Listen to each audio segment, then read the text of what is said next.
forecast. Well, here's some nice pictures to share. Jim Wilson capturing this shot from his garden. You can see some black-eyed Susans there. I believe those are some maybe knockout gorgeous roses.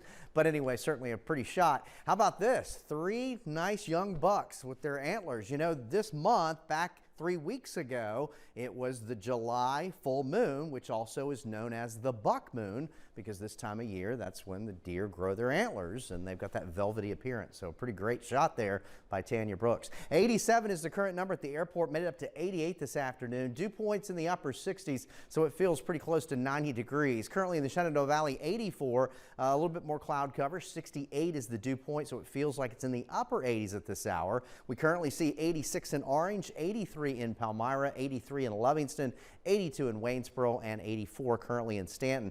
Here's a review over the last few hours of some of the showers and downpours that have been around. Most of these have developed across the higher terrain. They've been short-lived, but we'll zoom in on Madison County. You can see a heavier downpour here just to the north and west of the town of Madison. There we are near Ruth. Heavier downpour here closing in on 231, kind of drifting off to the east-southeast. Maybe a little shower trying to get going here over the Ruckersville area along 29, and then out to the west you see a few more showers that could grow into some storms coming off the higher terrain of the Alleghenies. So at least through sunset and maybe an hour or so thereafter, we could still see a shower or thunderstorm, although I think the coverage will be fairly sparse.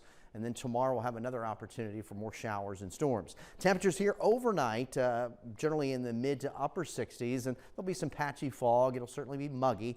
Temperatures here tomorrow, seasonable, mid 80s to around 90. Matter of fact, today and tomorrow, well, they're the cooler days of the week. Hope you enjoy them. There will be a few afternoon storms. Tomorrow the outlook is off to our east, but we could certainly see a few storms that develop that could turn strong to severe. The main threat's going to be a damaging wind gust, some spotty hail. Of course, all storms have the capability to produce not only lightning but heavy downpours. We've got a heat wave building this week, but the hottest days arrive at the end of the week, and when we couple that with the humidity, mid to upper 90s for daytime highs, it'll feel like it's 100, maybe 105. So that's what we have to look forward to by the end of the week. So again, you brace yourselves for the hottest temperatures so far this summer, set to arrive by that time period. Area of low pressures offshore. We have a weak boundary currently this afternoon, basically to our north. There's more organized activity back across portions of New York State and back across the Ohio Valley, where there's some ongoing severe thunderstorm watch boxes. But basically this warm air mass